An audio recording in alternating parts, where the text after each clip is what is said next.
En mi familia, el silencio es la forma en que el juicio se viste para la cena.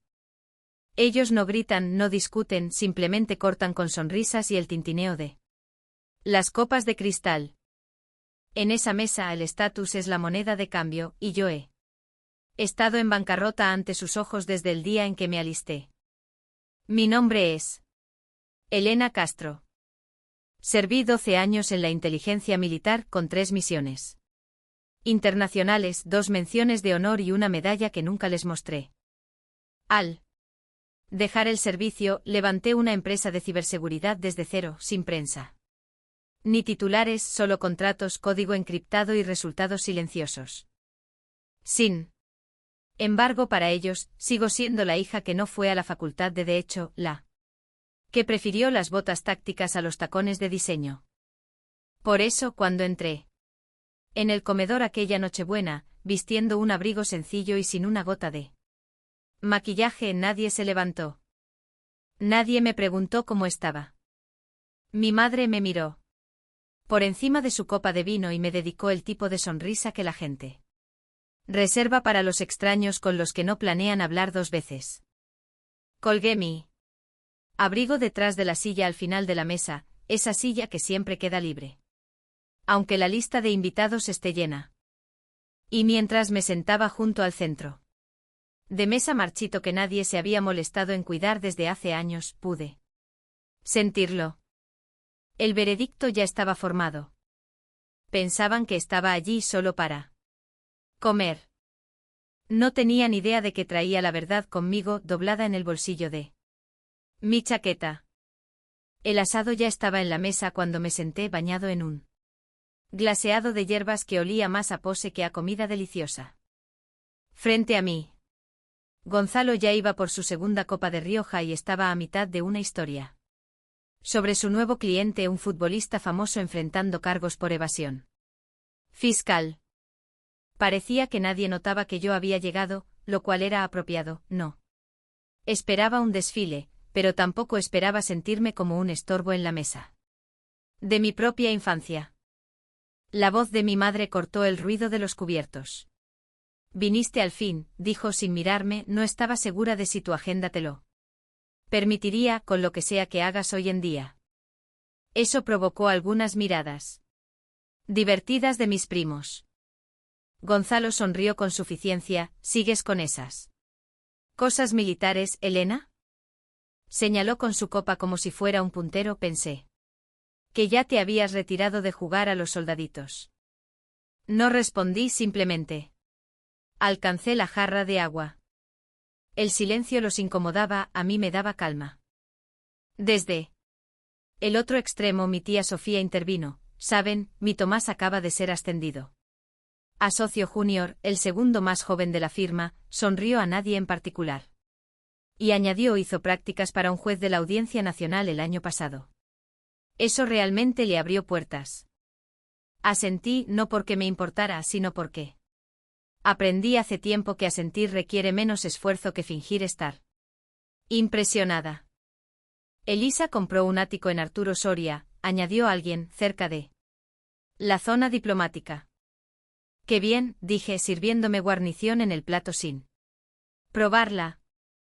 La conversación giraba a mi alrededor como el viento rozando una pared de cristal, ruidosa, persistente, pero incapaz de entrar. Hablaron sobre la subida de impuestos, el mercado de las criptomonedas y la reforma de alguien en La Moraleja.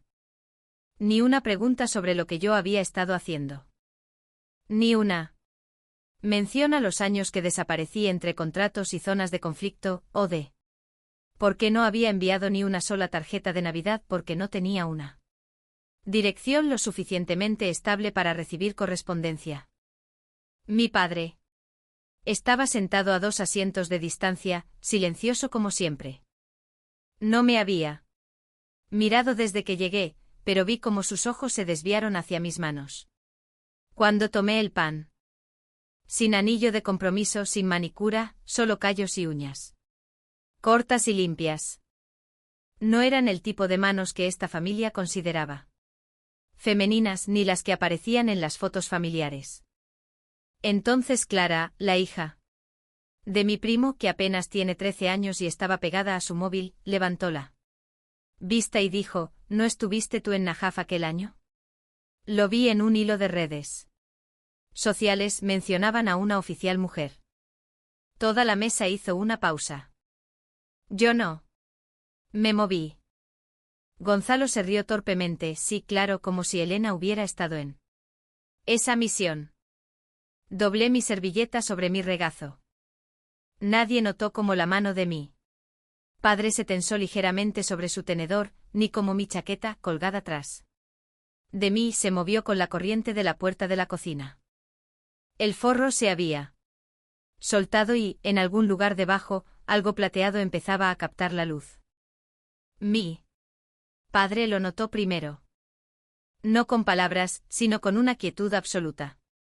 Dejó su tenedor suavemente con los ojos fijos en la esquina de mi chaqueta como si acabara de ver algo que no estaba seguro de si era real. Por un momento pensé que no diría nada, que dejaría pasar el momento como tantos otros en nuestra familia, enterrado bajo una indiferencia educada. Pero entonces se inclinó hacia adelante. Su voz era baja, cuidadosa, ¿eso no es una cruz al mérito militar? Todas las conversaciones en la mesa se detuvieron en seco como si alguien hubiera tirado del freno de emergencia de un tren. No respondí de inmediato.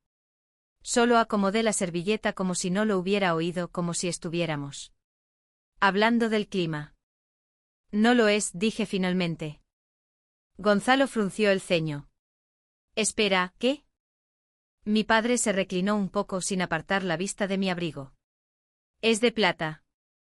Asentí levemente. El silencio que siguió no fue de asombro. Todavía, era de escepticismo, de cálculo, como si todos estuvieran tratando de recordar si esa medalla significaba lo que pensaban. Un momento, dijo Elisa. ¿Realmente ganaste eso? ¿No es algo de muy alto rango? Es la segunda. Respondió Clara antes de que yo pudiera hacerlo, la segunda más alta. Me miró. Como si estuviera viendo cobrar forma a algo que siempre había sido un borrón en su periferia. Gonzalo soltó un bufido suave, sin ofender, Elena, pero ¿cómo terminarías tú con algo así? Quiero decir, nadie dijo nada, nadie preguntó. Nadie preguntó nunca, repliqué. Eso lo calló durante apenas 5 segundos. Pero nunca nos has dicho qué hacías realmente allí, insistió, ¿no estabas solo en apoyo logístico? Lo miré entonces no con rabia sino con frialdad. Najaf, 2016. Nuestra unidad perdió un equipo de extracción. Las comunicaciones locales estaban cortadas. Nos ordenaron esperar. El rostro de mi padre se tensó. Yo no esperé. Tomé el mando. Sacamos a 17 personas, perdimos a 2 sin cobertura aérea, sin apoyo, solo decisiones sobre la marcha y neumáticos quemados. Elisa se removió incómoda. Mi tía Sofía apretó su copa con más fuerza. Nadie volvió a tocar la comida. Mi madre finalmente habló con un tono cortante pero controlado, nunca dijiste ni una palabra. ¿Habría cambiado algo? Pregunté. Abrió la boca, pero no salió nada. La imagen seguía. Allí, reflejándose débilmente en el metal de la lámpara, un fragmento de memoria. Recordé sostener ese mismo metal en mi mano la noche que lo prendieron a mi uniforme, pensando en lo pesado que se sentía para ser algo tan pequeño. No por su peso físico, sino por lo que costó. Los 3 nombres de los que no volvieron a casa. La sangre que no se quitó de mis botas hasta un mes después. El hecho de que no había hablado con mi equipo en años, no porque no nos importara, sino porque algunos vínculos son tan estrechos que no necesitan mantenimiento. Y ahora, después de todo este tiempo, esa pequeña pieza de metal grabado finalmente había entrado en la única habitación para la que nunca fue diseñada. Este comedor con estas personas, y ya estaba haciendo lo que las Palabras nunca pudieron. Por un momento, nadie habló. Sin cuchillos raspando. Platos sin tintineos pasivo-agresivos de copas, solo el zumbido sordo del lavavajillas de fondo y una corriente de aire que hacía oscilar la vela del centro de mesa. La voz de mi madre rompió el silencio, tan frágil como el borde de su vajilla de cerámica. Así que ahí es donde has estado todos estos años. Escapando a misiones clasificadas. Lo dijo como si fuera una fase, como si mis despliegues fueran una especie de año sabático extendido para encontrarme a mí misma. No me inmuté, estaba haciendo mi trabajo. Gonzalo volvió a reír, aunque la risa no llegó a sus ojos. Seguro, pero vamos, ¿qué tipo de trabajo te da eso? Estabas en inteligencia, no eres Rambo. Lo miré fijamente. ¿Sabes qué es lo más difícil del trabajo de inteligencia? No es el peligro. Es convencer a los civiles de que el silencio no es un fracaso. Eso golpeó con más fuerza de lo que esperaba. Mi padre se inclinó hacia adelante. Su voz era baja pero deliberada. ¿Por qué nunca nos lo contaste? Me encontré con su mirada. Porque sabía cómo iría. Uno de ustedes preguntaría si era real. Los demás preguntarían por qué no regresé antes. Clara, todavía aferrada a su teléfono. Como si éste pudiera explicarle lo que pasaba en la habitación, nos miró a todos. Pero tú eras la oficial de esa historia, a la que llamaban comandante fantasma. ¿Eso fue real? Asentí levemente, sí. Mi madre parpadeó. Algo cambió en su rostro como un recuerdo desenrollándose desde el rincón equivocado de su mente. Recuerdo ese artículo, dijo lentamente frunciendo el ceño. Estaba enterrado bajo las noticias de los presupuestos del Estado. La historia decía que la oficial desobedeció una orden directa y entró de todos modos. Salvó al escuadrón, pero fue anónimo. El mando se negó a revelar el nombre. Incliné la cabeza un poco. Tú escribiste sobre ello. Ella se quedó sin aliento. Citaste a un coronel, continué, dijiste que fue la decisión de campo más precisa que había visto en 10 años. Dijiste que ella no siguió las órdenes, siguió la misión. La habitación se volvió más fría. Todos se giraron hacia ella. La voz de mi padre era apenas un susurro. Escribiste sobre tu propia hija. Ella miró hacia abajo a su regazo, aturdida. Enmarcaste esa cita, dije con voz plana, la colgaste en tu despacho, pero nunca te preguntaste si yo podría haber sido la persona detrás de ella. No lo sabía. Dijo débilmente. No quisiste saberlo, la corregí. No había rabia en mi tono. Solo hechos del tipo que se sienten demasiado cerca como para ser negados. Clara me miró con algo más suave ahora, no curiosidad, sino reconocimiento. Durante años dejé que creyeran que yo era la ausencia en la habitación, el fracaso o el espacio en blanco en el árbol genealógico que nadie llenaba.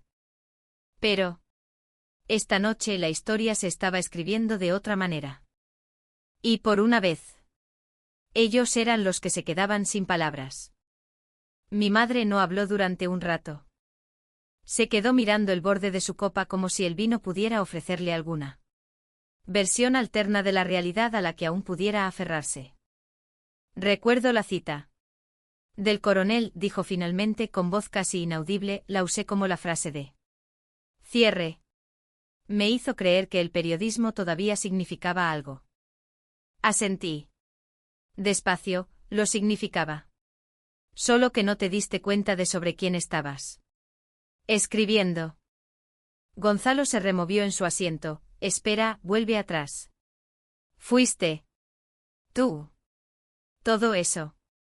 El artículo decía que la oficial desobedeció el protocolo de evacuación, arriesgó una violación del espacio aéreo e incluso cortó comunicaciones durante 12 minutos. Eso no es solo valor, es casi Insubordinación, dijo Elisa. Elisa, dije con calma, a veces el mando dice. Que esperes. Y si yo hubiera esperado, 17 personas habrían muerto. Nadie discutió eso. Mi padre se reclinó en su silla, con una mano apoyada ligeramente en el borde de su plato. Su voz era tranquila pero clara. La llamaron imprudente, ¿verdad? Recuerdo los comentarios. Decían que quienquiera que lo hubiera hecho debería haber sido sometido a un consejo de guerra. Lo miré directamente, eso es lo que hizo que la medalla fuera difícil de llevar.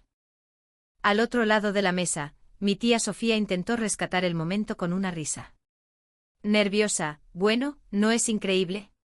Tenemos una heroína en la familia y ni siquiera lo sabíamos. No sonreí. Clara habló de nuevo con voz pequeña por. ¿Que nunca se lo dijiste a nadie? La miré, que no necesitaba una ovación de pie. Necesitaba una razón para seguir adelante. Elisa jugueteaba con su comida. Como si de repente fuera fascinante. Gonzalo estaba más callado ahora. Incluso su reloj de lujo no parecía brillar con tanta confianza bajo la lámpara. Mi madre finalmente me miró, no a través de mí, sino a mí, te cité, dijo. Durante años le dije a la gente esa frase, no siguió las órdenes, siguió la misión. Está en mi página web. No parpadeé, construiste una reputación sobre un momento que yo viví. Uno que casi me mata. Su mandíbula se tensó, no sabía. ¿Qué eras tú? No dije, pero nunca pensaste que podría ser yo. Ese golpe dolió. Ella giró el rostro ligeramente, no por vergüenza, sino por comprensión. Su propio prejuicio impreso en blanco y negro, enmarcado en una pared, ahora la miraba de vuelta con los ojos que había visto cada Nochebuena y que nunca había reconocido de verdad. Siempre asumiste que el coraje venía en otra forma. Alguien más alto, más ruidoso, un hombre. La habitación contuvo el aliento. Entonces mi padre habló de nuevo con voz más suave que antes. Yo solía enseñarte fotos de esa medalla cuando eras niña. Te hablaba del capitán Aranda. Te decía lo que significaba. Que no se regalaba, se ganaba. Lo miré, dijiste. Que era para los momentos que definían a una persona. Él asintió una vez, ¿y tú? ¿Tuviste uno? No respondí. No hacía falta. Porque por primera vez en esta casa. No sentía que tuviera que convencer a nadie de quién era. Finalmente empezaban a verme no como una historia, sino como la fuente. Gonzalo se aclaró la garganta. Como si hubiera estado esperando a que la habitación exhalara antes de hacer su siguiente movimiento. Vale, tienes una medalla. Impresionante. Pero dijiste que ahora eres consultora. ¿Qué significa eso exactamente? Saqué mi teléfono del bolsillo y lo desbloqueé. Un toque, luego otro. El panel de control de la empresa brilló en la pantalla. Se lo deslicé por la mesa. Él entrecerró los ojos. Elisa se inclinó. Mi tía Sofía se ajustó las gafas. Elix Sentinel. Contrato activo de 220 millones. Ministerio de Defensa. Clara soltó un suspiro. Agudo, espera. ¿Esa es tu empresa? No respondí. El silencio respondió por mí. Elisa parpadeó rápido, no solo trabajas ahí. ¿La diriges? La cofundé, dije.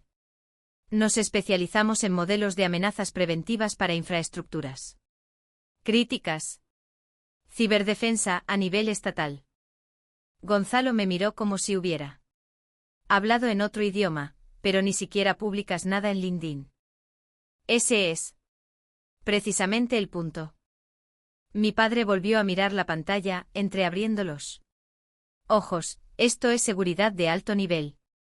Así es, dije, nos llamaron tras la brecha de seguridad del Estado Mayor la primavera pasada.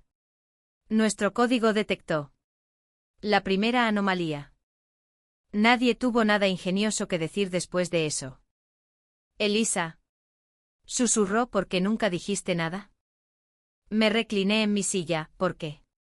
Entonces se trataría del currículum, no del trabajo. Al otro lado de la mesa. Mi madre miraba el teléfono como si fuera un espejo para el que no estaba preparada. Habían pasado años borrándome de la narrativa familiar. Resulta que yo había estado escribiendo el código que reescribía todo su concepto del poder. Metí la mano debajo de la mesa y saqué una pequeña caja de terciopelo de mi bolso. Sin ceremonias, sin discursos. Solo un movimiento limpio, como si deslizara un salero hacia el centro de la mesa. La puse frente a mi madre, el terciopelo azul captó un destello de la lámpara. Ella la miró, inmóvil. ¿Qué es esto? Ábrelo. Sus dedos vacilaron, temblando ligeramente mientras agarraban los bordes. La tapa dio un clic sordo al abrirse. Dentro descansaba una réplica de la medalla guardada en mi abrigo, la estrella de plata grabada y montada sobre una base reglamentaria, sin adornos innecesarios. Se quedó helada. Esto no es. Esto no es tuyo. No es la que yo gané, dije, esa se queda en mi caja. Fuerte. Esta es para ti. Sus ojos se levantaron lentos e inseguros. ¿Por qué me das esto? Mantuve la voz firme, porque tú escribiste el artículo. ¿Por qué colgaste la cita? Pensé que tal vez era hora de que la historia coincidiera con el objeto.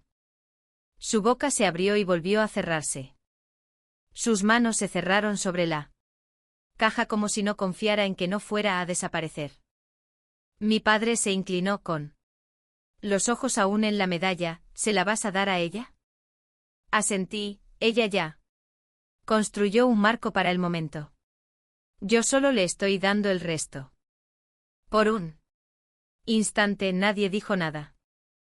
Luego Elisa habló en voz baja, no puedo creer que todo este tiempo pensáramos que apenas llegabas a fin de mes, que simplemente te habías desvanecido. No me desvanecí, dije, ustedes dejaron de mirar. Mi madre parpadeó rápido como si algo detrás de sus ojos hubiera empezado a escocer. No fue mi intención. No fue tu intención preguntar. No fue tu intención preguntarte nada. No fue tu intención creer que yo era algo más que la que te decepcionó. Pensé que te habías ido, susurró, para siempre. Me fui y respondí, pero no desaparecí.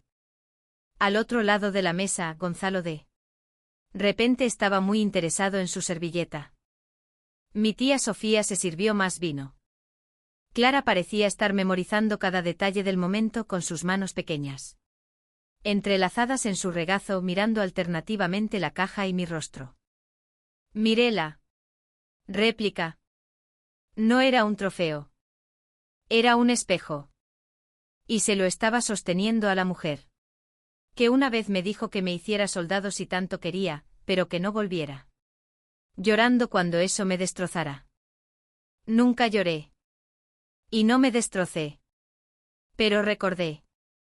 Y esta vez me aseguré de que ella también lo recordara. Mi padre apoyó las manos en la mesa con los ojos fijos en la medalla como si ésta pudiera explicarlos últimos 10 años.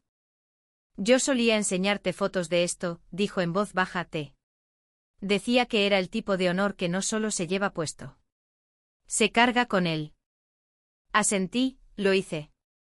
Luego saqué una caja más pequeña y oscura y se la deslicé a él. La abrió lentamente. Un reloj. El mismo modelo que solía mirar en el catálogo de alta relojería cuando yo era niña.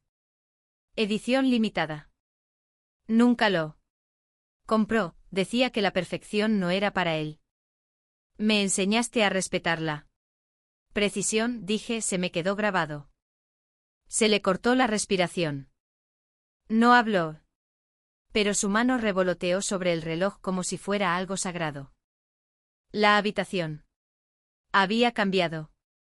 Nadie lo dijo en voz alta, pero lo vi en la forma en que Elisa evitaba mis ojos, en cómo Gonzalo golpeaba su copa vacía con un dedo que no sabía qué más hacer.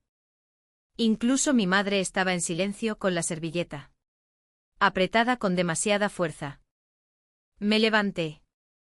La réplica de la medalla seguía frente a ella como un espejo en el que no podía mirarse. Mi padre levantó su copa, por Elena. Negué con la cabeza, no brindéis por mí. Brindad por los que no volvieron. Y salí de allí. Sin focos, sin discursos de victoria. Solo una partida silenciosa de una mesa que nunca me reservó un asiento hasta ahora. No necesitaba aplausos. Solo necesitaba que vieran lo que el silencio había construido.